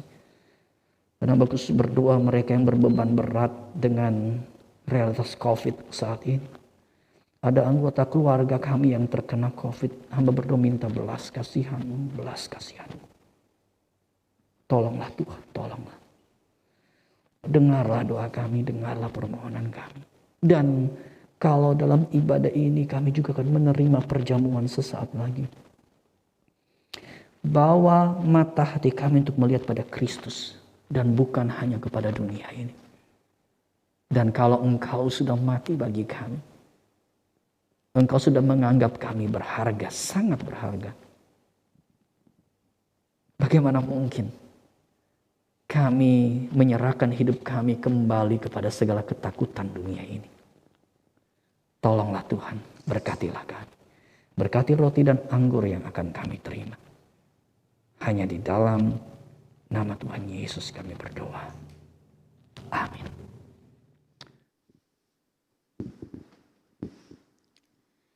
Saudara, Tuhan telah menyatakan kasih-Nya. Segala-galanya telah diberikan untuk mengasihi kita. Dan kita mau bersyukur akan hal itu.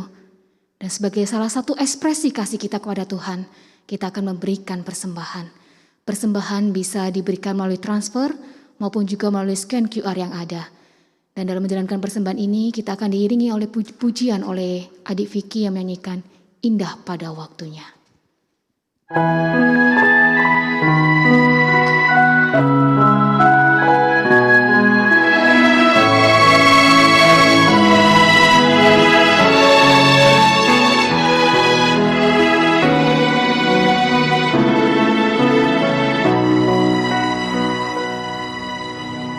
Ada waktu untuk berduka, ada waktu untuk bersuka, ada waktu untuk berdiam, ada waktu untuk berkata. Namun Dia segalanya, ku tahulah ku bekerja mendatangkan kebaikan bagi yang mengasihinya.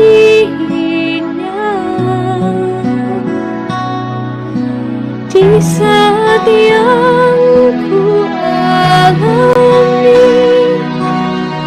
tak seperti yang ku ingini, di saat tiada jawaban, mengapa harus terjadi? Namun Di atas segalanya,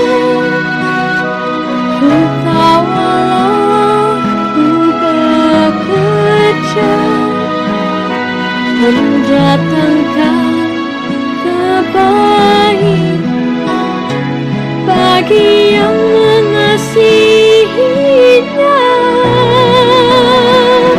Mungkin tak ku pahami apa yang kini aku alami, namun ku tahu pasti kasih Allahku takkan berhenti, kan ku serahkan semua pergumulanku padamu Yesus, karena ku tahu pasti semuanya akan jadi indah pada waktunya.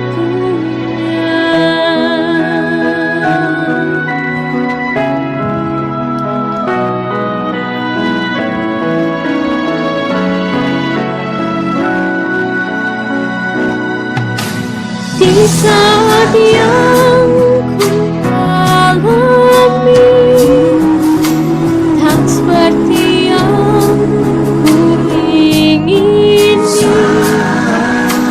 di saat tiada jawaban, mengapa harus terjadi? Namun Di atas segalanya, ku tahulah ku bekerja mendatangkan kebaikan bagi yang mengasihinya.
akan jadi indah pada waktunya.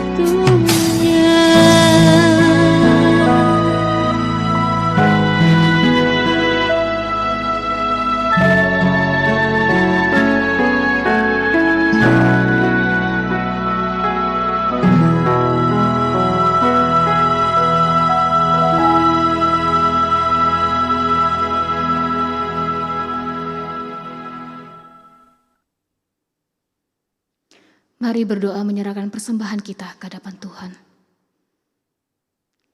Bapa di surga, kami bersyukur dalam kondisi yang tidak mudah kami jalanin pada saat ini. Namun Kau masih memberikan berkat-Mu kepada kami.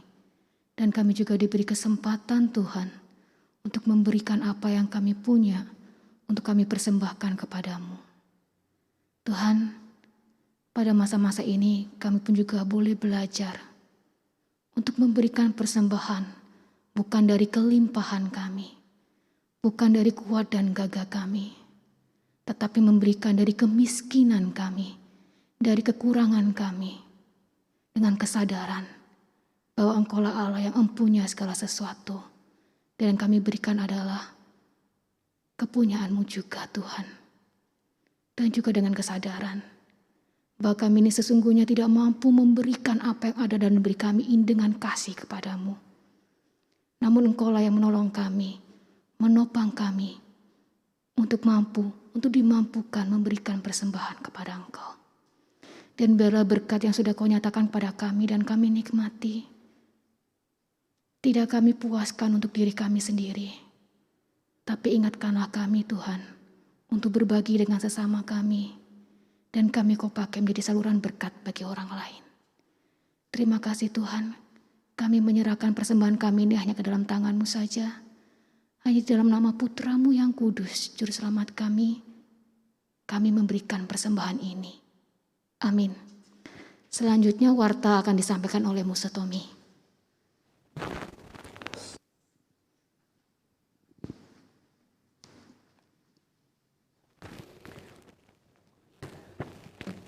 Selamat pagi Bapak Ibu dan Saudara yang dikasih dalam Tuhan Yesus Kristus. Selamat siang, udah siang sekarang. Tuhan memberkati setiap kita dan biarlah Tuhan juga terus menjaga kita di dalam hari-hari ini. Saudara, ada beberapa hal yang kami perlu sampaikan dalam ibadah hari ini. Saudara, yang pertama adalah hari Rabu mendatang di dalam kebaktian jadwal schedule kebaktian doa kita. Saudara, kita akan mengintegrasikan dengan KG Kongko Gembala Kelapa Gading. Saudara, setiap kali ketika saya berkhotbah kemudian ada kesempatan, kita bukan hanya berdoa pada Rabunya, tapi kita juga saling bisa berinteraksi. Mungkin ada hal-hal yang saudara perlu tanyakan berkaitan dengan khotbah yang disampaikan, saudara pakai kesempatan Rabu ini. Dan saudara tetap Rabu ini saudara bisa mengikuti daripada YouTube channel GKI Kelapa Gading. Saudara, memang kami para pelayan akan lewat by Zoom, tetapi itu kemudian akan di mirroring ke YouTube ya. Tapi seluruh jemaat yang lain kami dorong saudara boleh masuk nanti ke YouTube channel, karena link Zoom hanya untuk kami para pelayan, sehingga seluruh jemaat bisa lebih fokus melalui YouTube channel tersebut. Dan saudara doakan juga sehingga KG boleh menolong kita untuk semakin lebih bertumbuh, lebih memahami kebenaran firman Tuhan. Dan saudara, hari ini sore nanti kembali sekolah minggu dengan sekolah Injil liburan ya. Anak-anak, orang tua kami terus dorong untuk kemudian juga boleh dapat join bersama dan bertumbuh di dalam masa-masa liburan tersebut. Dan saudara, hari Selasa persekutuan Komisi Kalab, saudara boleh hadir dan tema yang baik, dia tetap setia di masa sukar. Biarlah orang-orang tua kita pun boleh mendapatkan kekuatan di dalam masa-masa yang tidak mudah ini. Dan hari Jumatnya Komisi Wanita, mereka juga ada persekutuan di situ. Saudara juga boleh join bersama, ada film singkat yang akan ditayangkan dan bisa berinteraksi dengan film tersebut. Dan hari Sabtunya Persekutuan Pemuda, mereka juga punya fellowship ya. Saudara boleh join di dalam by Zoom jam 5 sore untuk kemudian bersama-sama bertumbuh di dalam persekutuan pemuda. Saudara, dan Sabtu tersebut saudara kita juga akan sarasehan bagi seluruh pelayan ibadah. Jadi saudara yang melayani sebagai pemusik, sebagai singer, sebagai WL dan pemerhati dan sebagainya, seluruh pelayan-pelayan yang ada, saudara kami harap bisa join bersama. Kita akan mengadakan satu pertemuan bersama untuk menyatukan panggilan pelayanan kita, dan meskipun di tengah-tengah kondisi Covid, kita berharap kita bisa melayani dengan baik. Dan saudara, 2 Sabtu akan datang, saudara, seminar spirituality kita akan lanjutkan. Beberapa waktu lalu kita sudah melakukan seri daripada seminar ini. Saudara, 2 Sabtu akan datang, kita akan kembali melanjutkan. Ya Tuhan, saudara doakan supaya Tuhan memberkati pelayanan ini, boleh menjadi pelayanan yang boleh memberikan wawasan kepada setiap kita dengan baik. Saudara, dan kemudian kita juga bersyukur untuk keluarga dari Yosua dan Stella yang mereka dianugerahkan putra pertama, Giovanni Asher Nata Atmaja. Ya, kita bersyukur untuk anugerah Tuhan tanggal 1 Juli kemarin. Tuhan memberkati keluarga yang dianugerahkan putra pertama ini, dan biarlah Asher boleh dapat bertumbuh dengan baik menjadi anak yang sungguh menyukakan hati Tuhan. Dan saudara, kami juga perlu menyampaikan berita duka cita, ya. Kami seluruh keluarga besar daripada GKI Kelapa Gading, para hamba Tuhan, para majelis, aktivis jemaat, kami juga menyatakan turut berbelasungkawa atas dipanggilnya hari Sabtu kemarin malam, ya, Ibu Lelianti Sutanto. Tuhan memberkati, memberikan kekuatan, penghiburan kepada keluarga yang ditinggal, untuk suami, untuk anak-anak. Ini masa-masa yang tidak mudah. Tuhan memberikan kekuatan, memberikan penghiburan kepada keluarga yang ditinggal. Dan saudara, selain Ibu Leli, dalam kesempatan ini kami juga ingin menyampaikan turut berbelasungkawa juga untuk dipanggilnya pulang daripada Bapak Subianto Sutanto. Ya, biarlah Tuhan juga boleh memberikan penghiburan kepada seluruh keluarga yang ditinggal. Saudara, kalau saudara mengenal beberapa 2 nama yang saya kemudian sampaikan ini, saudara juga boleh kemudian menelpon, memberikan kekuatan dan penghiburan, dan di dalam kebaktian penghiburan yang akan dilakukan, biarlah kita juga boleh join untuk memberikan kekuatan kepada keluarga yang berduka. Biarlah Tuhan menghibur, Tuhan memberikan kekuatan kepada setiap keluarga. Dan saudara, dalam kesempatan ini kami juga ingin menyampaikan bahwa per awal Juli ini ada mahasiswa praktek yang diutus dari Sekolah Seminari Alkitab Asia Tenggara di Malang, yaitu penginjil Tommy Fernando, akan melayani per 1 Juli kemarin sampai akhir Juni tahun depan. Penginjil Tommy Fernando boleh maju ke depan dan saya akan memperkenalkan kepada jemaat. Jadi saudara, sekarang GKI Kelapa Gading ada double Tommy, ya. Yang satunya saya tentu saja, yang keduanya adalah penginjil Tommy Fernando. Tuhan memberkati penginjil Tommy dalam panggilan pelayanan, dan penginjil Tommy akan melayani khusus di remaja dan pemuda, dan juga untuk mensupport sekolah minggu juga, dan juga pelayanan yang lain. Penginjil Tommy akan berbagian dalam semua pelayanan tersebut. Saudara, kita berikan aplaus untuk penginjil Tommy. Tuhan memberkati panggilan pelayanan, dan biarlah sepanjang 1 tahun dia juga boleh bertumbuh di dalam pelayanan tersebut. Terima kasih. Silakan penginjil Tommy boleh dapat kembali ke tempat. Nanti kita juga akan berdoa bagi dia. Dan setelah yang terakhir, kami juga ingin kembali menyampaikan nomor telepon seluruh hamba Tuhan. Saudara boleh dapat memfoto nomor ini, dan di masa-masa seperti ini kami berharap kami bisa menopang saudara, menguatkan saudara, mensupport saudara. Dan saudara, anytime saudara bisa kontak setiap kami. Kalau ketika saudara kontak kami, mungkin kami tidak bisa dihubungin, saudara tolong WA kepada kami. Ya, pasti kami akan kontak balik, dan kami sungguh rindu bisa bersama melewati setiap jemaat di dalam masa-masa yang tidak mudah ini.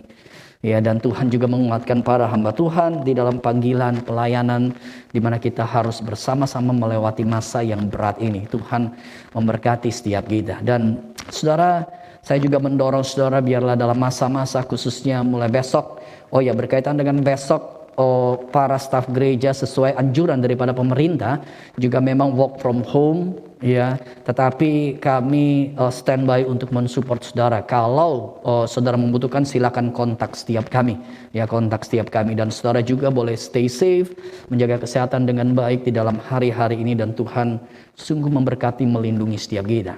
Jemaat, mari kita bangkit berdiri, kita akan akhiri ibadah kita dan saya akan mengajak kita berdoa bersama untuk seluruh pergumulan kita dan beberapa keluarga juga, mereka yang bergumul di dalam seluruh pergumulan tersebut. Mari kita berdoa bersama-sama, kita datang kepada Tuhan. Bapa di dalam surga, di tengah-tengah hari ini kami sungguh menyadari kami sangat-sangat membutuhkan Tuhan. Di dalam masa ketika pandemi COVID-19 yang beberapa waktu terakhir ini dengan varian virus Delta yang menyebar begitu cepatnya. Oh Tuhan, kami sungguh berdoa, memohon, hamba berdoa, Tuhan pelihara seluruh kami. Pelihara rekan-rekan hamba Tuhan, pelihara rekan-rekan majelis, rekan-rekan aktivis, rekan-rekan pelayan, dan seluruh jemaat Tuhan. Mohon Tuhan lindungi, pelihara kami satu persatu. Dan biarlah Tuhan, ketika Tuhan masih berikan kehidupan kepada kami, khususnya di tengah-tengah keluarga, kami boleh pakai waktu dengan baik untuk saling mengasihi. Dan ketika Tuhan masih mempercayakan kami melayani, kami juga boleh pakai kesempatan untuk melayani dan menjadi berkat bagi sesama kami. Hamba sungguh berdoa, berkati, lindungi, jaga, dan tetap arahkan mata kami kepada Engkau ya Tuhan. Kami tidak sekedar takut, tapi kami melihat secercah pengharapan dalam Engkau. Dan Tuhan, hamba juga mau berdoa menyerahkan beberapa jemaat yang bergumul dengan realitas COVID ini. Ada beberapa jemaat dan keluarga yang berada pada kondisi COVID. Hamba berdoa meminta anugerah Tuhan. Tuhan kuatkan, Tuhan tolong, Tuhan topang, Tuhan berikan anugerah-Mu. Tuhan berikan anugerah-Mu. Dan Tuhan, beberapa jemaat juga yang berhadapan dengan kedukaan akan orang-orang yang mereka cintai yang dipanggil oleh Tuhan. Untuk Ibu Lelianti Sutanto yang Tuhan panggil kemarin malam. Tuhan, hamba sungguh berdoa untuk suami yang ditinggal. Hamba sungguh berdoa untuk anak-anak. Hamba sungguh berdoa untuk seluruh keluarga. Tuhan nyatakan anugerah-Mu, nyatakan penghiburan-Mu. Kami tahu ini masa yang sulit, tapi kami hanya meminta Roh Kudus boleh menghibur. Kami sebagai hamba Tuhan begitu terbatas. Kami hanya meminta Tuhan mengirim malaikat-Mu bersama dengan seluruh keluarga daripada Bapak Suherman dan anak-anak. Hamba juga berdoa untuk keluarga daripada almarhum Bapak Subianto Sutanto. Tuhan, hamba juga memberkati seluruh anggota keluarga yang ditinggal. Hamba sungguh berdoa memberkati mereka dan meminta anugerah-Mu, meminta kekuatan-Mu, meminta penghiburan-Mu. Tuhan, nyatakanlah anugerah-Mu. Hamba sungguh berdoa untuk saudara-saudara kekasih kami, mereka yang bergumul dengan kedukaan ini. Hamba sungguh meminta Tuhan, nyatakanlah anugerah-Mu. Biarlah damai sejahtera Tuhan menyertai setiap keluarga yang berduka ini. Dan biarlah kami, Tuhan juga boleh pakai untuk menguatkan, mensupport mereka di dalam melangkah. Tuhan juga berkati di dalam setiap kebaktian-kebaktian penghiburan yang dilakukan. Tuhan juga memberkati. Tuhan memberkati. Berkatilah Tuhan, berkatilah seluruh keluarga. Biarlah damai sejahtera anugerah Tuhan boleh menyertai. Tuhan boleh memimpin, Tuhan boleh berbelas kasih.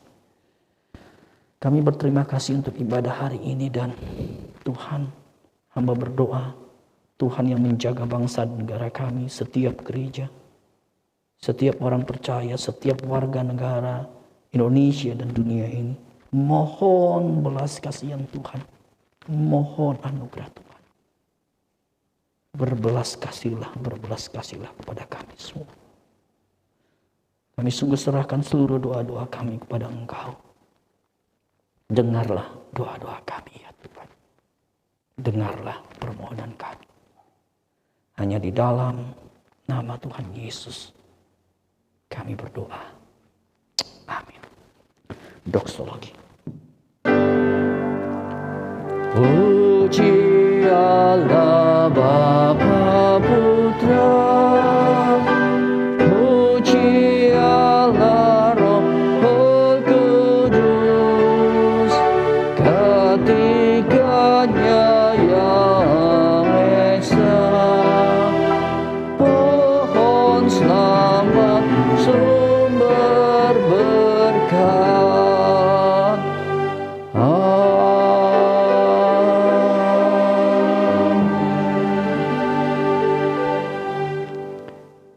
Jemaat yang dikasihi Tuhan, arahkan hatimu kepada Tuhan. Selalu pandanglah kepada Tuhan. Dan lihatlah anugerah-anugerah berkat Dia yang selalu diberikan kepada engkau dan saya.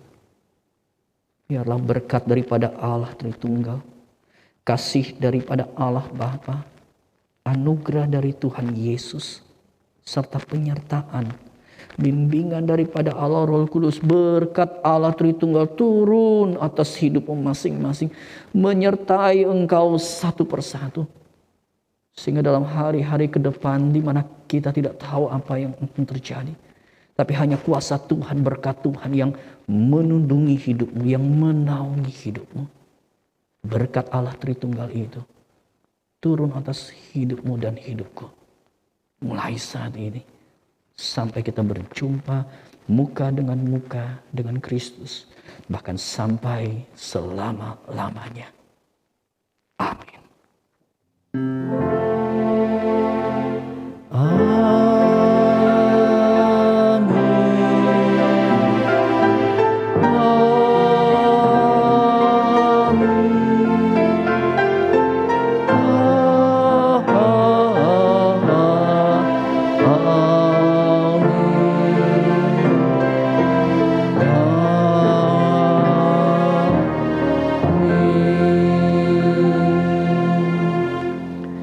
Jemaat berduduk kembali, doa teduh dan Tuhan memberkati setiap saudara.